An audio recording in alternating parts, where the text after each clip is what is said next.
यहां एक जुमला मोतारिजा समझा दूं, आपको ध्यान में रह जाएगा, याद रह जाएगा, बड़ा आसान है।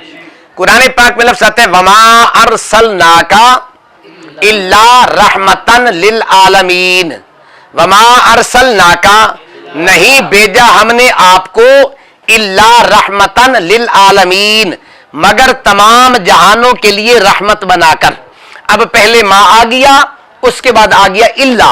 इल्ला का काम यह है नफी को तोड़कर इस बात का माना पैदा कर देता है। अब माना क्या होगा, और हमने आपको तमाम जहानों के लिए रहमत ही बनाकर भेजा है। ये बना गया समझ में? नहीं। अब अगली बात जो समझाना चाहता हूं, ये तो पहले सादा सा तर्जमा समझाया ना, अब अगर ये ज़हन में होगा तो फिर अगला फायदा समझना आसान होगा। ठीक है, अब यह सवाल पैदा होता है, कुरान मुकद्दस की आयत में अल्लाह ने जो उन्वान रखा, जो तरतीब रखी है, पहले नफी का सीगा जिक्र किया, फिर इल्ला का। क्यों? अगर हर्फ नफी इल्ला ना आए, इबारत क्या बन जाएगी? अरसलनाका रहमतन लिल आलमीन, हमने आपको तमाम जहानों के लिए रहमत बना के भेजा। ठीक है, साथ भी जागदा बैठे हैं, नहीं नींद अमदी पे ये लगता है, सॉन्ग ये रति पर नहीं दे रही है, ख्याल की तक आगे बात समझ में। तो पहले क्या नफी, बाद में इल्ला ने आके नफी को तोड़ना है, तो भाई डायरेक्टली कलामी इस बात के साथ आ जाती। सवाल ये फिक्र आ गया समझ में? तो इस पर मुफस्सिरीन ने बड़ा खूबसूरत नुक्ता लिखा है। फरमाते हैं कि पहली नफी क्यों आई है और बाद में इल्ला क्यों आया। कहते हैं कायदा यह है कि हर चीज में दो पहलू होते हैं, एक फायदे का, एक नुकसान का। दुनिया में जितनी भी चीजें हैं उसमें दो पहलू होते हैं, नफा भी होता है, नुकसान भी। मसलन ये बिजली है, इसका कितना फायदा है आपको भाई? ठीक है, खुदा ना करे किसी बंदे को लग जाए तो बंदा मर जाता है, नुकसान भी है या नहीं है? पानी है, इसके बगैर जिंदगी नहीं है। वजअलना मिनल माइ कुल्ला शैइन हय्य, हर चीज को अल्लाह जिंदगी पानी से देता है। तो भाई पानी के बगैर तो जिंदगी नहीं है, लेकिन अब सैलाब की शक्ल में आ गया, नुकसान हुआ या ना हुआ? आगे बात समझ में, बहुत सारे नुकसान हो गए।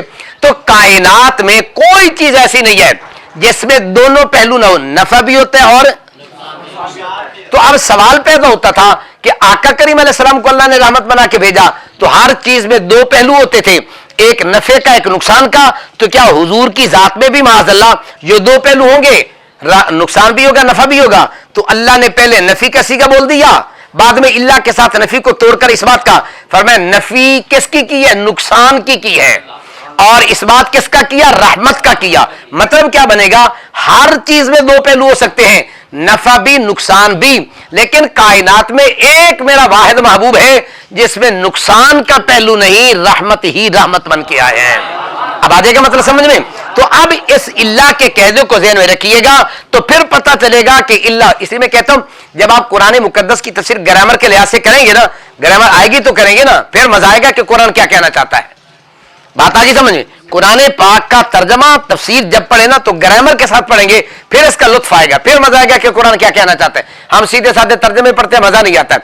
जब ग्रामर आपके ज़हन में होगी ना तो फिर देखना कुरान की तफसीर मजा कितना देती है। आगे बस समझ, तो ये कह दीजिए। चलो ये बात आगे दरमियान में जुमला मुतारजा के तौर पर